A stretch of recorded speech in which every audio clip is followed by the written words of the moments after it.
오늘 말씀의 제목은 방주에서의 삶이란 제목으로 말씀 나누기를 원합니다. 우리가 앞서서 읽었던 6장에서는 하나님께서 이 땅이 타락한 것을 보시고 이 땅을 홍수로 말미암아 심판하실 것을 노아에게 이미 알리셨습니다. 하지만 하나님과 동행하는 이 노아의 가족은 어떻습니까? 방주로 보존하실 것을 또 알리셨고 또 그래서 노아에게 방주를 준비하라고 명령하셨습니다. 그리고 노아는 이것에 대해서 순종하였습니다.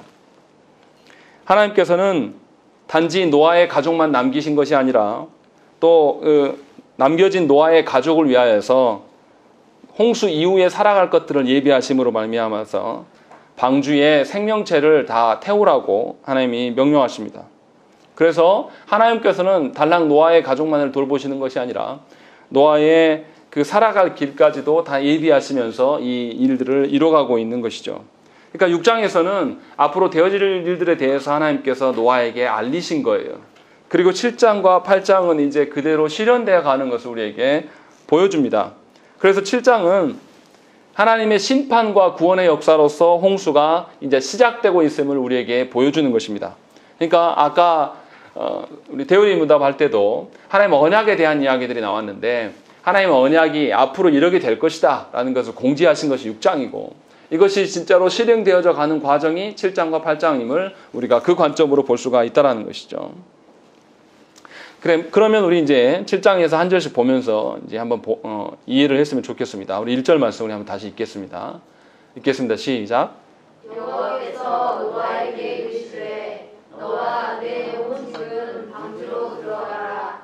이 세대에서 내가 내 앞에 의로움을 내가 보았음이니라. 예, 1절에 보시면 하나님께서 사람들 중에서는 노아의 가정만을 살리기로 결정하십니다.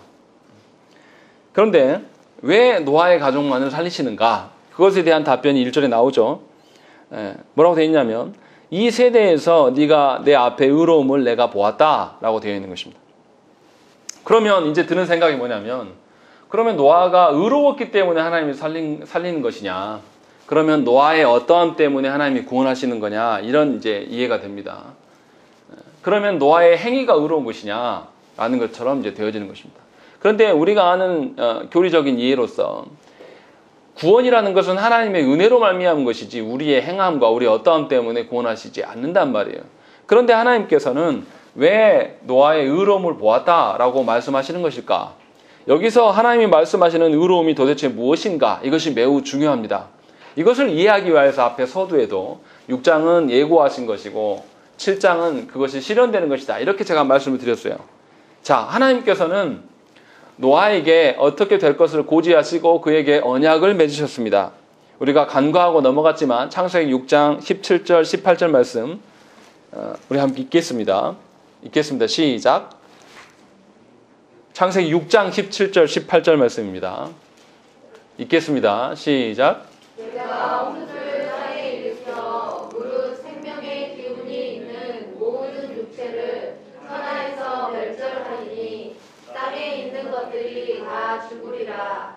그러나 너와는 내가 내 언약을 세우리니 너는 내 아들들과 내 아내와 내 며느리들과 함께 그 방주로 들어가고. 예, 하나님께서 뭐라고 하셨냐면 홍수 이전에 이미 이 땅을 멸하실 것을 노아에게 알리셨고 또 그 가운데서 노아와 언약을 세우셨어요.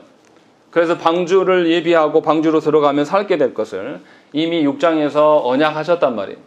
그리고 노아는 이 하나님의 약속을 믿었어요. 그리고 그 약속을 믿었기 때문에 무려 120년 동안 방주를 준비하는 삶을 살아갑니다. 120년 동안 방주를 짓는데 산 꼭대기에다가 그리고 또 당시 어마어마한 규모의 사이즈로 방주를 지어요. 그것도 일반 배가 아니라 배하고 전혀 상관없는 바구니같이 생긴 그런 모양으로 지어가고 있는 거예요. 그가 하나님의 약속을 믿지 않았다라면 짓지 못했을 것입니다. 지으면서도 계속 의문이 들었을 거예요. 왜 이런 모양으로 짓지? 왜 이렇게 짓지? 이게 홍수로 난다면은 이것이 어떤 방향으로 가야 되고 어째 안전함을 위하려면 더 필요할 것인데 왜 하나님은 말씀하시지 않으시지? 라는 이런 의문들이 계속 들었을 거예요. 또 이렇게 특이한 삶을 120년간이나 지속하고 살아가니까 주변 사람들이 얼마나 이상하게 봤겠습니까? 너 왜 산에다가 이상한 거 짓냐? 그리고 왜 네 전 재산을 끌어다가 그 일에 몰두하냐? 라고 하면서 그들을 놀리기도 하고 오해하기도 하고 외면하기도 하고 정신 나간 사람이라고도 아마 지칭했을 거예요. 그런데 노아가 이렇게 살았다라는 것은 하나님의 언약을 신뢰했다라는 거예요. 하나님의 언약을 의존하지 않으면 이렇게 살 수가 없어요. 그 생활이 무려 120년간이나 지속됐다라는 것입니다. 하다가 힘들고 지쳐서 자녀들의 반대가 왜 없었겠습니까? 자녀들이 때로는 아버지 이제 그만하시고 우리도 캠핑 좀 다녀옵시다. 그러고 좀 짓죠. 아니면 안식년이라도 쉽시다. 아마 이런 것들도 이야기했을지도 모르겠어요. 중요한 것은 성경은 말하고 있지 않지만 분명하게 노아가 120년간이나 이 일들을 계속 진행하고 있었다라는 거예요. 그럴 수 있었던 것은 뭐냐면 하나님께서 자기에게 언약하심을 이 사람이 완전히 신뢰했고 그것을 근거로 살았단 말이에요. 그것이 노아의 의로움입니다. 하나님의 약속을 붙들고 살아가는 것이 하나님 앞에서 의로움임을 저와 여러분들이 분명히 알아야 된다는 것이죠. 하나님께서는 이처럼 약속을 의존하며 약속을 붙들고 살아가는 자들을 귀하게 여기십니다. 하나님께서 약속하신 대로 분명히 실행될 것이다 라는 믿음을 갖는 거예요. 우리식으로 이야기하면 그런 거죠. 하나님께서 이 코로나의 상황 속에서도 예배하고 우리 영혼의 어떠함을 살피는 것이 먼저됨임을 우리에게 계속 알려주시는 거예요. 그런 측면에서 우리의 영혼을 돌아보며 우리의 영적 상태를 확인해야 되는 것이 코로나 기간 동안에 해야 될 가장 급선무죠. 그런데 약속을 신뢰하지 못하는 사람은 육신의 건강이 훨씬 더 중요합니다. 예배하는 것도 별로 중요하지 않고요. 다른 것들이 훨씬 더 중요해요. 그래서 어떻습니까? 하나님을 알지 못하는 사람들은 예배하는 일들에 대해서 뭐 하려고 예배드리냐? 경제 논리로 바라보는 거죠. 교회가 운영을 해야 되는데 헌금이 안 들어오니까 예배한다. 헌금 온라인으로 붙이고 모이지 좀 마. 이런 이야기를 한다는 거예요. 왜 그렇습니까? 하나님의 언약을 전혀 모르기 때문에 그렇다는 것이죠. 실제로 우리 교회는 안 그러는데 다른 교회들은 출석률이 현저하게 줄었습니다. 특히나 이제 광주는 더 심해질 거예요. 이제 코로나가 확산되니까. 그런데 중요한 것은 우리가 언약을 신뢰하며 살아가느냐.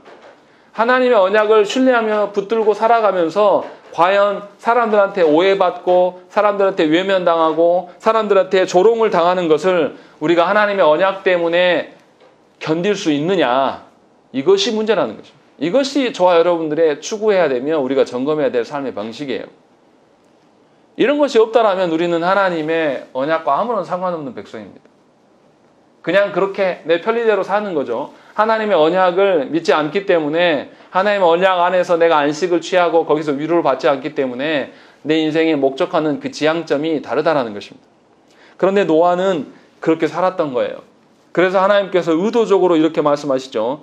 이 세대에서 네가 내 앞에 의로움을 내가 보았다라는 것이죠. 이 세대 많은 사람들은 자신의 옳은 대로 자신의 주관대로 자신의 계획한 대로 삶을 살아가요. 그런데 노아는 그 모든 것들을 다 버렸습니다. 그리고 하나님이 약속하셨던 그 말씀만을 붙들고 방주 짓는 일에 자기뿐만 아니라 자녀들까지도 다 그 일에 몰두하게 만든다는 거죠. 얼마나 힘들었겠습니까? 본인 혼자 하는 것도 아니고 자녀들을 이렇게 또 며느리들의 푸념까지도 다 설득해 가면서 120년간 그 살면서 얼마나 시험이 많고 낙심되는 일들이 많았겠습니까? 그런데 끝까지 하나님을 신뢰하는 마음이 그 모습들이 그의 일생 가운데 드러났다는 것이죠. 하나님은 이 점을 지금 인정하고 계신다는 것입니다. 그래서 노아의 가정이 하나님께 구원받으며 노아의 행위가 아니라 하나님의 주신 언약을 붙들어 살아가는 것. 이것이 의로움이라는 것이죠. 그리고 말씀을 쭉 이어서 보면 하나님께서 방주만 지으라고 하신 것이 아니에요. 하나님은 방주 위에도 짐승들을 한 쌍씩 또는 7쌍씩 집어넣으려고 이야기를 하세요. 생각을 해보세요. 동물들이 그 짐승을 잡아넣기가 쉽습니까? 여러분들은 혹시 토끼 잡아보셨어요? 못 따라갑니다. 우리가 잡을 수가 없어요. 그런데 짐승들을 구별해서 넣어야 돼요. 생각을 해보세요. 이거 얼마나 걸렸을까요? 기간이. 하나님 명령하실 때 무슨 생각이 들었을까요? 120년 동안 계속 이렇게 방주만 지었던 가정이란 말이에요. 사냥할 수 있겠습니까? 못하겠죠. 그런데 하나님께서 뭐라고 하냐면 정결한 짐승은 7씩, 암수 7씩, 부정한 것은 암수 2씩 네개로 데려와서 방주에 집어넣어라 라는 거예요. 그리고 또 그것만 하는 게 아니라 방주에 들어가서 먹고 살 것까지도 네가 채비해라 라고 말씀하신다는 거예요. 얼마나 노아 입장에서는 부담스럽겠습니까? 여러분 같으면 네 아멘 하고 바로 뛰어나가서 짐승들을 목록을 적어가면서 다 이렇게 집어넣을 수 있겠습니까? 사실 이건 굉장히 어려운 얘기예요. 더더구나 이상한 건 뭐냐면 지금 아직 율법이 안 주어져 있어요. 레위기에 가서야 율법에 정결한 그 짐승과 부정한 짐승에 대한 구분이 나옵니다. 그런데 하나님은 노아에게 정결한 짐승과 부정한 짐승을 구별하라고 말씀하신다는 거죠. 그럼 노아가 어떻게 구별할 수 있었을까요? 이것이 우리의 아이러니입니다. 그런데 우리가 여기서 생각을 해봐야 돼요. 하나님께서 우리에게 뭔가 율법을 주실 때는 전에 없었던 것, 전혀 생소한 것을 주시지 않아요. 우리가 이미 익히 알고 있었던 것들, 우리가 이미 진행되어져 있는 것들에게 하나님께서 새로운 가치를 부여하시고 이제는 옛날 방식이 아니라 새로운 방식으로 그 일을 행하라고 우리에게 이런 방식으로 다가오신다는 것이죠. 그러니까 노아 시대에 이미 정결과 부정한 대한 짐승에 대한 구분들은 있었을 것이고 그것의 기준들로 말미암아서 하나님께서 그것을 상정하라고 이제는 짐승을 바라볼 때도 하나님의 어떠하심을 바라보면서 정결과 부정을 나누라고 그 의미를 부여하셨다라는 것이죠. 그런 방식으로 율법을 주신 거예요.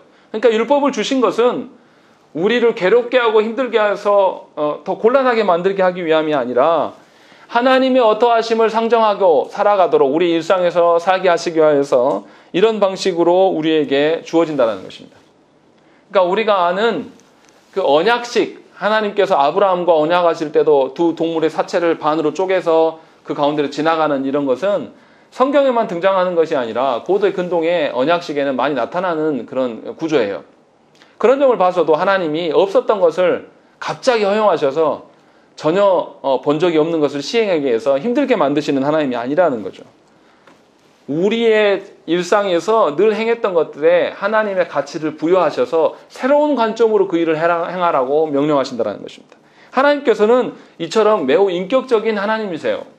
우리의 처지와 상황을 다 아셔서 그것에 그 행위에 우리의 상황에 세례를 부어주셔서 새로운 방식으로 살게끔 하나님께서 인도하신단 말이에요.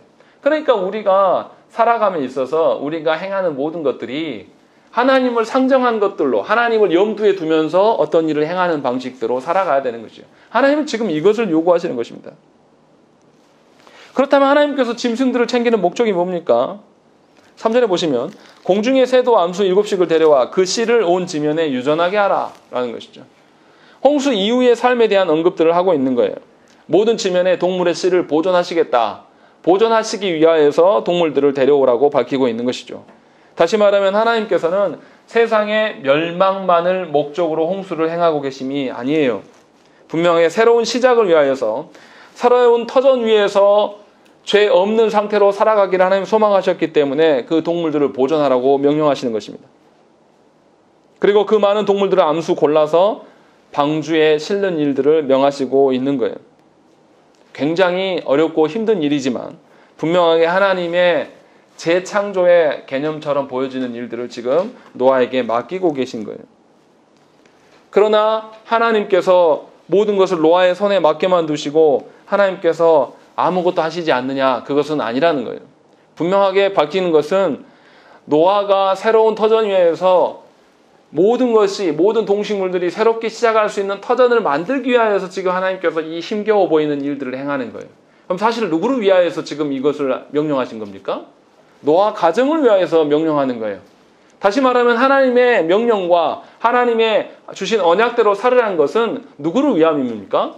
저와 여러분들을 위함인 것이지 하나님이 자기만 취하고 자기만 독선적인 하나님이시기 때문에 그 일들을 행하시는 것이 아니란 말이에요.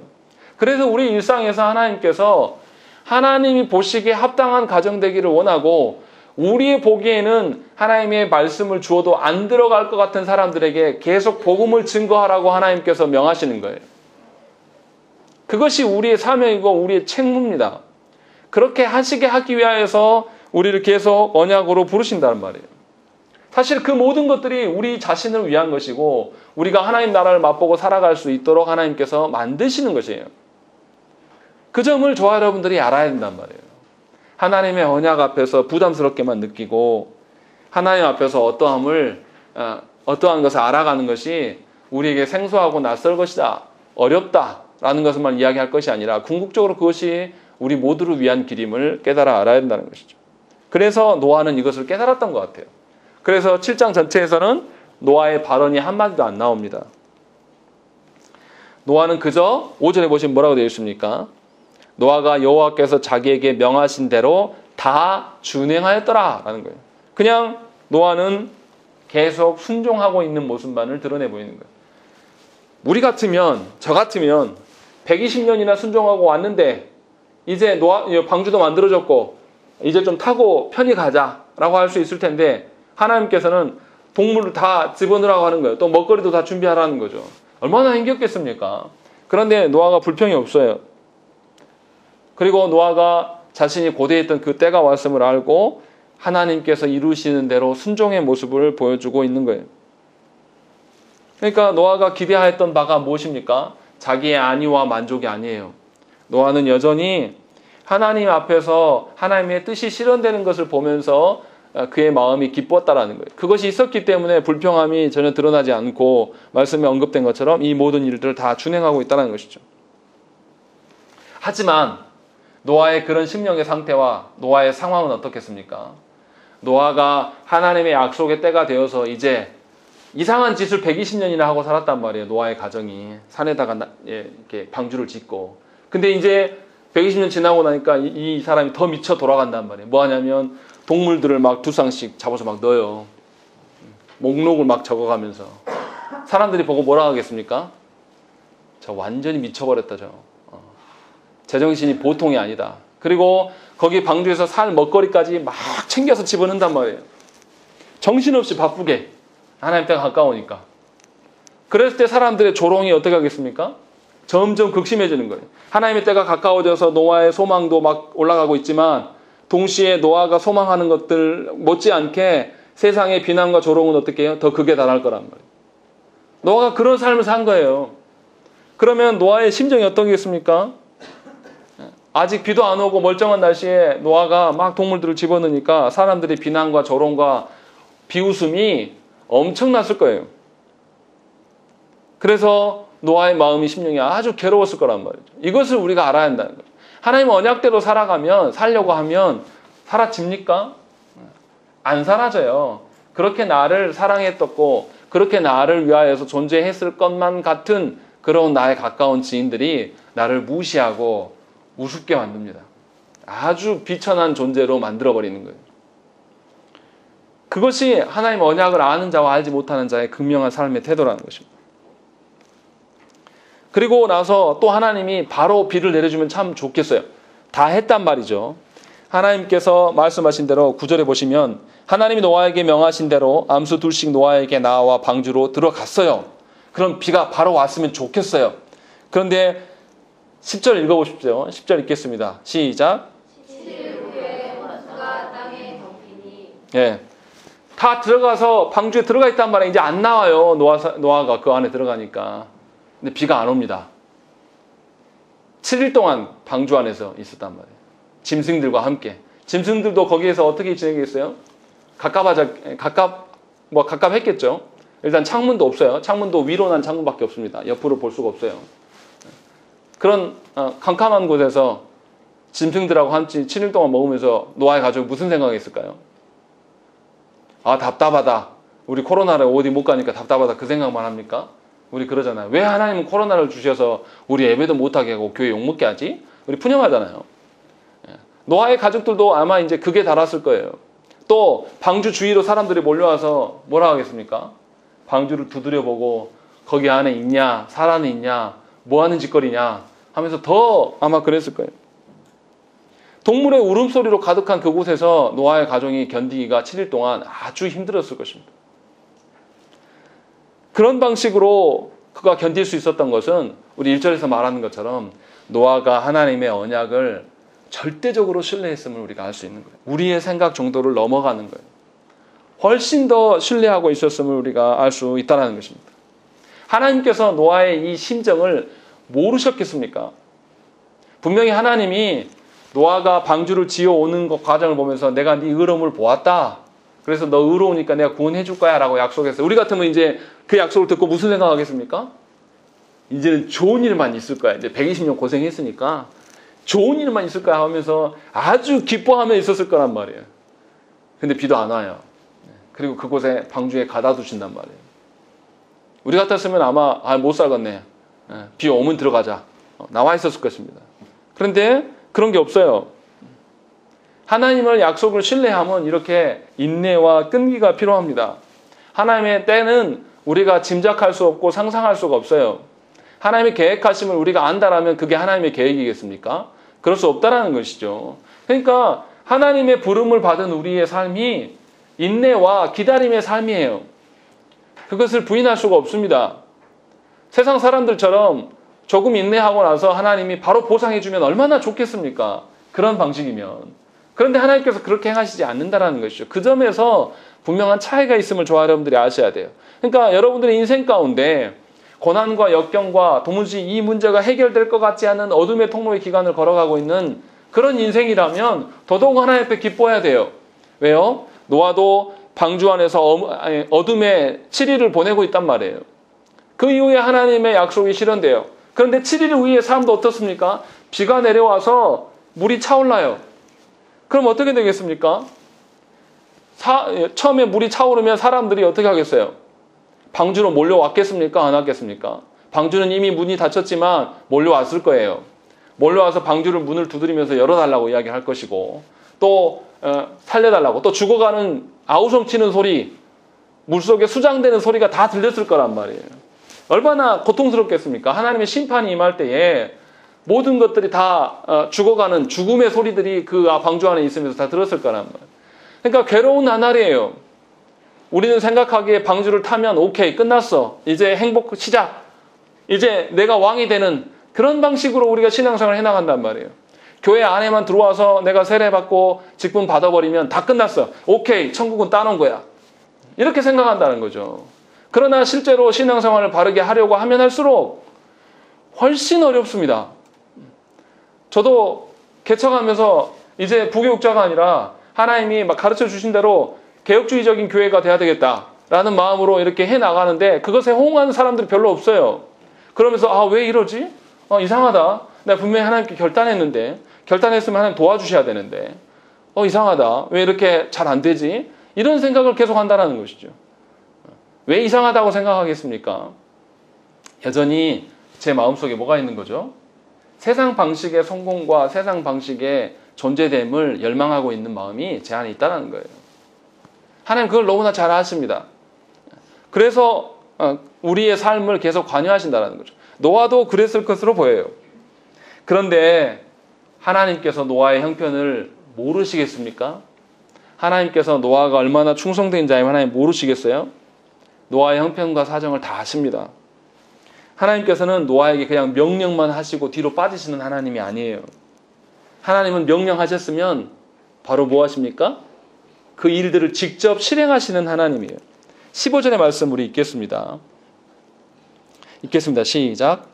무릇 생명의 기운이 있는 육체가 둘씩 노아에게 나와 방주로 들어갔으니.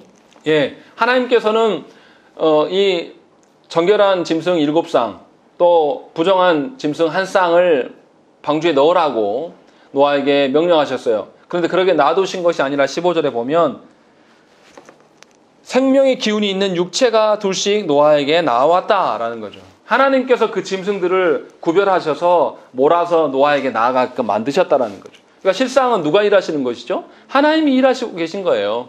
노아에게 혼자 둔 것이 아니라. 그리고 16절 말씀을 읽겠습니다. 읽겠습니다. 시작. 들어간 것들은 모든 것의 암수라. 하나님이 그에게 명하신 대로 들어가매 여호와께서 그를 들여보내고 문을 닫으시라. 예, 하나님께서는 동물들을 집어넣는 일들만 하신 것이 아니라 어떻게 하냐면 다 들어가게 하신 다음에 문을 손수 닫아주십니다. 하나님께서 문을 손수 닫아주신다는 의미가 뭡니까? 우리 짐승을 키워보면, 제가 옛날에 햄스터를 키워봤는데요. 햄스터 키울 때 어떻게 합니까? 목욕시켜가지고 다시 우리 안에 집어넣을 때 휙 던져버립니까? 아니죠. 거기 안에 톱밥은 잘 깔려 있는지, 물은 있는지, 먹이는 충분히 있는지 다 살피고 난 다음에 햄스터 집어넣고 몇 마리가 들어갔는지 확인하고 문을 닫아요. 뭐 하는 거죠? 그냥 하나님 문 닫으신 게 아니에요. 이 노아의 방주에 들어간 생명체들, 분명히 이 창세기 저자는 뭐라고 표현하고 있냐면 생명이 기운이 있는, 이렇게 표현하고 있는 거죠. 하나님께서 인간을 창조하시고 어떻게 하십니까? 흙으로 아담을 지으신 다음에 뭐라고 합니까? 그 코에 생기를 부어넣으니까 그 아담이 어떻게 됐다? 생명이 되었다 라고 말씀하시는 거예요. 그러니까 하나님께서 지금 노아의 방주에 생명이 기운이 있는 것들을 집어넣으시면서 그들에게 하나님의 돌보심으로 확정 지어주고 있는 것을 보여준다는 거예요. 그냥 방주만 태우는 것이 아니라 그들의 형편과 상황을 손수 챙기시면서 하나님이 방주에 들어간 존재들을 기억하시는 거예요. 기억하신다는 것은 뭡니까? 책임져 주신다는 거예요. 하나님께서 저와 여러분들을 교회라는 방주로 세상 가운데 있는 우리들을 하나님께서 건져서 집어넣으셨어요. 여러분들 중에 여러분들의 의지로 정말 순수하게 하나님의 나라 되기 위해서 스스로 교회에 나온 분이 어디 있습니까? 다 하나님의 은혜로 말미암아서 하나님이 여차여차하는 그런 사연들이 있어서 그런 방식으로 세상으로부터 우리를 불러내오신 거예요. 그래서 교회 되게 하셨단 말이에요. 이렇게 하셨다라는 것은 뭡니까? 하나님이 우리의 생명, 우리의 영혼과 육신의 생명의 어떠함을 하나님께서 어떻게 하시겠다는 거예요? 기억하시고 계신다라는 거예요. 그냥 교회 안에 던져놓고 마시는 게 아니라 던져놓으시고 난 다음에 우리를 위하여서 준비하시고 일하시고 역사하신다라는 거예요. 그것이 지금 기록되어 있는 거예요. 그러니까 하나님께서 노아를 그냥 명령만 하고 두신 것이 아니라 명령하시고 직접 실행하신단 말이에요. 그럼 노아는 뭐를 느끼겠습니까? 하나님의 말씀대로 내가 짐승들을 모아야 되겠다라고 딱 모으려고 하다 보니까 처음 시작할 때는 와, 이거 어떻게 하지? 라고 생각이 들었을 거예요. 근데 하나님께 순종하면서 하다 보니까 어떻게 돼요? 짐승들이 막 온단 말이에요. 제가 여기 교회 주변에 고양이들하고 친해지려고 고양이 밥을 더 주기도 하고 생선을 까서 던져주고 하는데 이놈들 제가 지금 몇 년 동안 하는데 전혀 안 친해진다. 안 와요. 그런데 어느 길 가다가 어떤 길고양이를 만났는데 이리 와 하니까 오는 거예요. 제 기분이 어떻겠습니까? 엄청 기뻤겠죠. 너무 기뻤어요. 와, 이거 신기하다. 이놈은 오는데 왜 우리 교회 주변에 있는 놈들은 안 오지? 막 이런 생각이 들면서. 노아가 하나님의 명령을 붙들고 시작할 때는 굉장히 더디고 힘들었는데 막상 해보니까 어떻게 해요? 다 모인단 말이에요. 스스로 와요. 그때 노아가 뭘 느끼겠습니까? 하나님의 말씀 반드시 실현된다. 하나님의 역사하심은 반드시 나를 중심으로 일하고 계심을 그가 보았다라는 것이에요. 얼마나 위로가 됐습니까? 홍수가 아직 오지 않았음에도 불구하고 노아는 살면서 굉장히 괴로워 보이는 삶, 사람들한테 비난받는 삶을 살았겠지만 그의 삶 속에서는 하나님의 관여하심이 늘 드러났다는 거예요. 그러니까 재밌는 거죠. 개척교회 목사로서 감사한 것이 바로 이 부분이에요. 내가 뭔가 가진 것이 없고 세상에서 구걸해야 될 위치처럼 보여질 때가 참 많아요. 그리고 실제로 그런 취급받기도 하고요. 그런데 놀라운 것은 뭐냐면 하나님께서 이곳에 있게 하시면서 신학교 갈 때부터 또 그랬어요. 빚질 것이다. 이 나이에 학생이 돼야 되니까 부끄럽다. 이런 마음이 없지 않았어요. 그런데 하나님께서는 빚지게 한 적이 한 번도 없으시고 하나님께서는 굶기시지 않아요. 하나님께서는 없어도 다 책임져서 일하시는 것을 늘 보게 하신단 말이에요. 심지어는 제가 지난번에도 말씀드렸지만 안 믿는 자들을 우리 교회 가운데, 안 믿는 건 아니지만 가톨릭 신자들을 우리 교회 가운데 보내셔서 우리의 필요한 것을 채우고자 하시는 하나님의 일하심이 확실히 드러난다는 거죠. 하나님은 신자뿐만 아니라 불신자까지 이 세상 모든 부분들을 다스려 가시며 인도하시는 그 하나님이시란 말이에요. 그 하나님이 저와 여러분들에게 언약 백성이 되기를 원하시고 우리에게 명령하고 계신다는 것입니다. 그러면 우리는 그것에 순종하면서 하나님의 일하심을 볼 수가 있는 거예요. 그러니까 오늘 말씀에 나타난 홍수도 우리가 다르게 봐야 돼요. 홍수는 심판입니까? 구원입니까? 홍수는 심판과 구원 모두를 다 말하고 있는 거예요. 그러나 심판과 구원이 섞이지는 않습니다. 방주를 기준으로 인하여서 명확하게 갈려집니다. 방주 안에서는 구원이 있지만 방주 밖에서는 뭐예요? 죽음과 심판만이 있는 것이죠. 하나님께서 창조하실 때 어떻게 하셨습니까? 창조하실 때, 궁창을 만드실 때 윗문과 아랫문을 구별하면서 뭔가 질서를 세우셔요. 구별 지으면서 나누심으로 말미암아, 경계를 세워가심으로 말미암아서 분명하게 생명과 죽음을 다 나누신단 말이죠. 그런데 7장에 보면 이해할 수 없는 구절들이 나타납니다. 11절 한번 읽겠습니다.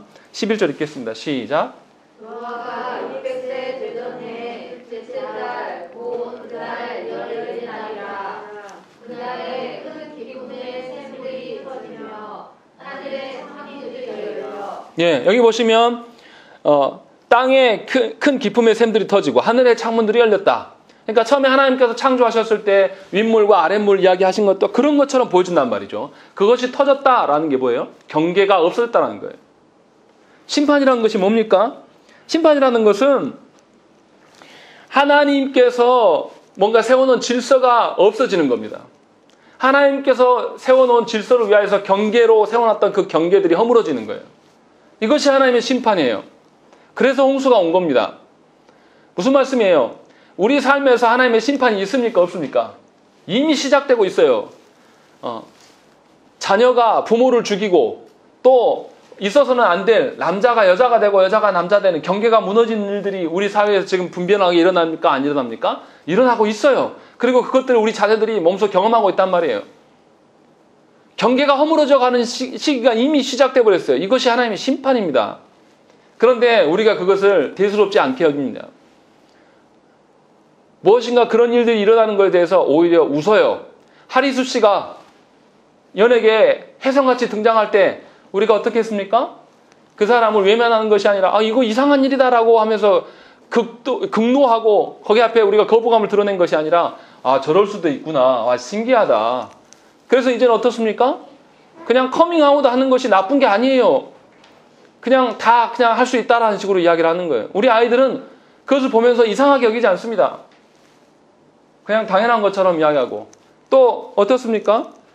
성행위를 담는 야한 동영상, 야동 같은 거는 이제 웃음거리의 단어가 됐어요. 공공연하지도 않아요. 그냥 다 말합니다. 아이들까지도 다 이야기해요. 질서가 허물어져 가고 있는 상황이 우리 가운데 놓여져 있는 것이죠.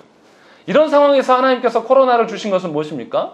하나님의 재앙과 심판이 무엇인지를 깨닫게 하시기 위해서 우리를 부르고 계신다는 거예요. 이렇게 경계가 허물어져 가고 있는 상황 속에서 왜 하나님의 심판임을 우리가 모르냐 이 말이에요. 왜 하나님의 심판의 어떠함을 깨닫지 못한다는 거예요. 분명히 11절에서는 독특하게 기록하고 있어요. 뭐라고 되어 있냐면 노아가 600세 되던 해 둘째 달 곧 그 달 11의 날이다 라고 정확하게 날짜를 밝히고 있습니다. 노아의 기록 중에 구체적인 날짜를 밝힌 것은 이번이 처음이에요. 노아가 하나님의 언약을 받고 그 언약에 근거하여 살아온 날들에 대해서 분명하게 이유가 무엇이고 그것이 어떤 날이다라는 걸 의미하기 위해서 증명하는 날이에요. 신혼의 날이란 말이에요. 노아 입장에서 볼 때는 어떻습니까? 언약에 근거한 삶이 이제 결실을 맺을 날이 바로 이 날이란 말이에요. 세상 사람들이 볼 때는 이 날이 심판의 날이지만 노아의 날에 볼 때는 신혼의 날이고 회복의 날이에요. 내가 그간에 무엇 때문에 살아왔는가를 입증하는 날이란 말이에요. 그러니까 하나님의 심판이 우리 가운데 있음에 대해서 우리가 놀라고 경계해야 돼요. 그러나 그것을 두려워할 필요는 없어요. 왜냐하면 우리는 하나님 방주 안에 있기 때문에, 하나님의 질서 안에 머물기를 소망하기 때문에 그렇다라는 것이죠. 그러니까 우리가 알아야 될 게 뭡니까? 구원의 가치라는 것은 심판이 그 두려움이 함께 동반되어지고 있음을 우리가 알아야 돼요. 구원이라는 것이 그냥 그렇게 내가 행복하고 만족하고 아무런 고통과 근심이 없는 그런 것이 아니란 말이에요. 분명하게 11절에서 밝히고 있는 것처럼 경계가 허물어지는 때가 가까우면 하나님의 구원의 날이 가까웠음을 우리가 알아야 한다는 것이죠. 우리 시대가 이렇게 타락하고 악할수록 우리는 언약을 붙들고 하나님의 어떠하심을 드러내려고 애를 쓰면서 살아야 돼요. 더더욱 그래야 되는 거예요. 그래야지만 하나님의 때가 왔을 때 구원의 그 가치를 맛볼 수가 있는 거예요. 그러니까 교회가 핍박을 받고 교회가 예배할 수 없는 상황이 자꾸 놓이는 것에 대해서 이상히 여기기보다는 하나님의 때가 가까웠음을 알고 우리가 어디에 선상에 서 있어야 되는 것을 우리가 알아야 되고 고민해야 한다는 것입니다. 오히려 이러한 혼탁한 때에 우리가 말씀의 그 확고한 기준으로 서면 더 명확하게 구별될 수가 있어요. 저희 형님이 보성에서 가서 목회하면서 무슨 말을 하냐면 저희 형님 교회가 짧은 시간 안에 빨리 일어선 교회거든요. 그래서 와 목사님 대단합니다 이런 소리를 많이 들어요. 근데 저희 형님은 그렇지 않다라고 이야기를 해요. 보성에 읍내에만 2단 교회가 12개나 있습니다.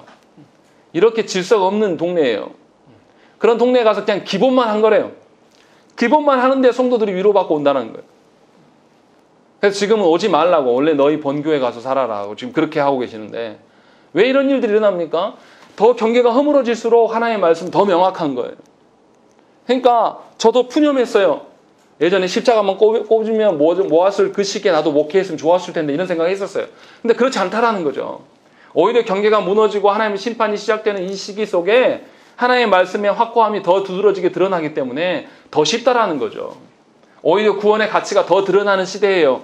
그렇기 때문에 저와 여러분들은 감사해야 될 시대입니다. 노아의 지금 홍수 사건도 그것을 내포하고 있는 것입니다. 같은 원리가 14절에도 드러나요. 14절 한번 읽겠습니다. 시작.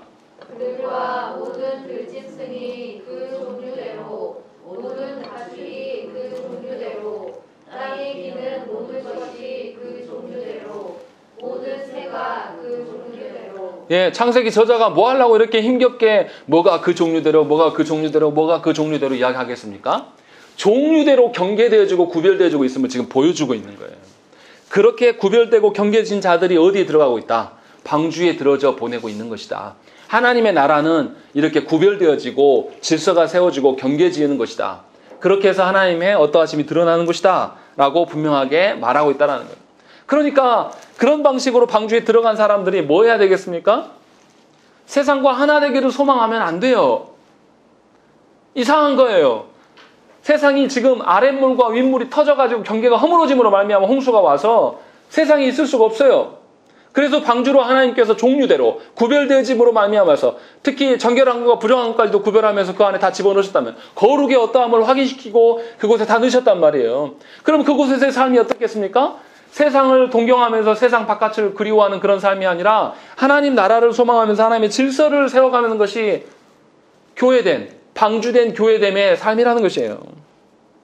그러니까 저와 여러분들이 세상의 어떠함으로 신앙의 어떠함을 말하면 안 돼요. 세상에서 잘 되고 내 자녀들이 잘 되고 뭔가 세상에서 큰 소리 쳤으니까 내가 하나님께 복 받았다? 누가 그렇게 말합니까? 성경에서 그렇게 말한 적이 한 번도 없어요. 세상에서 잘 된다고 해서 그 자녀가 하나님 자녀가 되면 보장받을 수 있습니까? 그렇지 않다라는 것이죠. 그런데 교회에 와서까지도 세상에서 잘 되는 이야기들을 자식 자랑으로 늘어놓는 것은 이거는 방주된 삶이 아니에요. 하나님 앞에 구별되어지고 경계지는 것이 없다라는 것입니다. 반면에 세상에 있던 사람들은 어떻습니까? 21절부터 23절 말씀 뭐예요? 땅 위에 움직이는 생물이 다 죽었다라고 되어 있는 거죠. 경계가 허물어져서 다 뒤섞여버린 그 심판의 장소에서는 살아남은 이가 하나도 없다. 계속 그 이야기를 하고 있는 것이죠. 분명히 우리가 알아들어야 돼요. 하나님께서 우리를 세상 가운데 건지셔서 방주된 교회 가운데 두셨음의 의미를 분명히 알아야 되는 거예요. 중요한 것은 심판과 구원의 날이 점점 다가오고 있는 이 시대를 살아가고 있는 우리들이 언약 백성들이 어떻게 살아야 하는가가 굉장히 중요합니다. 노아 가족이 방주에 탔기 때문에 모든 것이 끝난 게 아니에요. 방주는 창문도 없습니다. 창문도 없고 바깥에 어떠한 상황인지 알 길이 없어요. 그저 빗소리만 들어야 됩니다. 그리고 위로 난 하늘로 향한 창문, 그 창문밖에 없어요. 계속 40일 동안 비가 왔으니까 얼마나 어두웠겠습니까? 그런데 방주 안에 있으니까 더 어둡단 말이에요. 그 속에서 볼 수 있는 것은 하늘로 난 창문에 들어오는 빛밖에 없단 말이에요. 하나님의 심판과 구원의 날을 살아가는 우리가 살아가는 방식도 이와 같다는 거예요. 하나님께서 우리를 세상을 소망하고 세상을 가치롭게 살기를 원하시지 않는단 말이에요. 그런데도 여기에 소망이 있습니다. 창세기의 저자는 특히 성경에서는 숫자로 무엇인가를 의미 분열을 많이 합니다. 하나님께서 창세기 저자를 통해서 지금 며칠간 비가 내렸다고 이야기합니까? 12절에 40주야를 비가 쏟아졌다라고 말하는 것이죠. 성경의 그 기록들을 생각을 해봐야 돼요. 42의 의미가 무엇인지. 노아의 입장에서는 무려 40일간 방주에 갇혀 있었기 때문에 얼마나 힘들었겠습니까? 아무것도 볼 수 없고 확인할 수 없는 그 어둠 속에서, 하늘로 난 창문밖에 없는 그 속에서. 그런데 40이라는 숫자는 성경에서 새로운 시작을 이야기해요. 근데 새로운 시작이 그냥 시작이 아니에요. 고통과 인고의 나날들을 동반한 시작이에요. 자, 우리 한번 생각을 해보셔야 됩니다. 모세가 시내산에서 하나님께 올라간 기간이 며칠입니까? 40일간 올라갔어요. 그런데 40일 동안 올라있지만 이스라엘은 40일 동안 견뎠습니까? 못 견뎠습니까? 아예 기대도 안 했어요. 우상단지를 만들어 놓고 난리 구석을 치르고 있는 거죠. 그리고 또 어떻습니까? 사도행전 7장에 베드로가 설교를 합니다. 모세 인생을 설명을 해요. 모세 인생을 설명할 때 40년 단위로 끊어서 설명을 합니다. 모세가 40세가 됐을 때 자신의 그 정체성을 깨닫게 되고, 또 80세가 되었을 때 하나님께서 모세를 부르셔서 이제 애굽으로 가라라고 명하시는, 그렇게 40년의 기간 동안에 새로운 삶이 시작되고 있는 것을 베드로가 설명하면서 보여주고 있는 거예요. 또 어떻습니까? 하나님께서 이스라엘 백성들에게 약속의 땅 가나안 땅을 정탐할 때 며칠을 정탐하라고 명령하십니까? 40일 동안 정탐하라고 명령하셔요. 근데 그들이 그 40일 기간 동안에 하나님의 약속과 소망을 본 것이 아니라 뭘 본 거죠? 그들의 거대함과 그들의 힘 있는 것만 본 거예요. 그래서 돌아와서 부정적인 발언만 쏟아냅니다. 그러자 그들이 어떻게 돼요? 인고의 시간, 고난의 시간, 광야 기간을 몇 년을 채우는 거죠? 40년을 채우게 됩니다. 그렇다고 해서 그들이 가나안 땅에 못 들어간 것은 아니에요. 40일 기간이 끝나고 난 다음에 그 후손들이 가나안 땅에 들어가게 된 것을 우리가 보게 됩니다. 다시 말하면 하나님께서 40일 동안 비를 내리게 하심으로 말미암아서 심판의 그 어둠의 기간들을 거치게 하신 이후에 하나님의 소망을 보게 하신다는 거죠. 그러니까 저와 여러분들이 분명하게 알아야 될 것이 뭐냐면, 하나님께서 하나님의 자녀 되게 하시기 위해서 우리를 세상과 섞이지 않고 세상과 구별되게 하기 위해서 우리를 방주로 불러내어 주셨어요. 그럼 이 방주의 기간 동안에는 인고와 인내의 시간이 필요한 것입니다. 세상을 더 이상 볼 수 없기 때문에 답답해요. 세상 속에 섞여 살았던 우리의 방식들을 버려야 되기 때문에 힘겹습니다. 그러나 분명히 하나님께서는 당신의 구원 백성들을 방주에 다 불러 모으시고 태우셔요. 그러니까 신자 되는 삶은 평안하고 안락하고 모든 서비스가 갖춰진 그런 제공되는 삶이 아니에요. 예수 믿고 난 뒤에 모든 일이 잘 돼야 된다. 예수 믿고 나니까 내 마음이 평안하다. 이런 것에서 머물러 있는 것은 큰 착각입니다. 여러분들의 더러운 죄악들, 여러분들의 경계 없는, 질서 없는 세상의 삶의 방식에서 벗어나는 과정으로서의 신앙생활이 있는 거예요. 그러니까 방주회로 나오면, 교회로 나오면 어떻습니까? 여러분들의 말씀을 통해서 여러분들의 죄악을 보는 거예요. 여러분들의 말씀을 들으면 여러분들의 마음에 찔림이 있고 괴로움이 있는 겁니다. 그렇지 않고 우리가 하나님의 언약을 어떻게 막 받아들입니까? 우리같이 더러운 존재들이, 세상의 야망들이, 아직도 우리가 갖고 있는 우리 같은 존재들이 어떻게 하나님의 언약을 소망하면서 살 수가 있어요? 못 산다는 거예요. 그래서 하나님께서 말씀을 주셔서 우리에게 회개할 수 있는 기회를 계속 제공하시는 거예요. 그러니까 신앙생활은 하나님 앞에 무엇이 드러나는 것입니까? 나의 죄성과 나의 타락함과 나의 더러운 본성이 드러나는 거예요. 그러니까 교회 안에 모인 사람들이 다 어떻게 해요? 전부 죄의 고백을 하고 있는 거예요. 그래서 교회에 나오면 우는 거예요. 그래서 신앙생활은 고달프고 이 땅에서는 뭐냐면 안식하는 삶이 아니라 어떻게 해요? 본향을 바라보는 나그네의 삶을 살아가는 거예요. 이질적인 삶을 살아가는 거예요. 세상에도 섞일 수 없고 여전히 내가 죄악 가운데 있기 때문에 온전한 하나님 나라 백성도 아닌, 그래서 거칠고 힘든 삶이 신앙생활이에요. 그것이 교인된 삶의 삶이라며요. 그게 성도들의 삶이란 말이죠. 하나님께서 우리를 그렇게 방주 안에 두셨어요. 더더구나 지난주에도 말씀드렸지만 방주가 어떤 겁니까? 우리가 조정할 수 있는 것이 있습니까? 방주는 돛도 없어요. 또 방주가 물에 떠다니는 역할밖에 없어요. 18절 말씀 보세요. 물이 더 많아져 땅에 넘침에 방주가 물 위에 떠다녔으면, 어디로 가고 어떻게 갔다는 이야기가 없어요. 그냥 둥둥 떠있기만 하는 거예요. 이게 무슨 말하는 겁니까? 저 경계가 허물어진 물속 세상과 같은 속에서 세상과 교회는 어떻게 해요? 완전히 구별된다는 거예요. 분리되는 것만 확인할 수 있는 것이지, 우리가 교회에 와서 내 권세, 내 뜻, 내가 경험해보니까 교회는 사람들한테 어떻게 해줘야지 많이 오더라, 이런 방식으로 교회를 세워가는 것이 절대 아니란 말이에요. 여러분들한테 그런 권한을 주신 적도 한 번도 없어요. 목사에게도 하나님께서 주시지 않습니다. 목사는 그냥 하나님의 말씀을 대언하는 자예요. 자기 말을 하는 자가 아니에요. 방주에 탄 사람들은 바깥에 볼 수도 없고 뭔가 여기 안에서 조정할 수도 없어요. 교회 안에서 자기 뜻을 펼치고 자기를 드러내고 자기의 어떠함을 드러내려고 하는 것 자체가 타락이에요. 그것은 방주에 탄 사람이 아닙니다. 방주에 타 있지만 무엇을 소망하는 자입니까? 하나님의 언약이 아니라 세상을 소망하는 자예요. 그것을 구별하셔야죠. 교회 안에는 이런 거짓된 자들이 늘 있습니다. 역사 속에서 늘 있어왔고 지금도 있어요. 혹여는 내가 그런 자가 아닌지를 살펴야 된다는 것이죠. 이것이 신앙생활이에요. 그러니까 하나님 앞에서 살아가는 것이 고돼요. 그러면 우리가 그 방주 안에 있다고 해서 고된 인생을 산다고 해서 푸념해야 되겠습니까?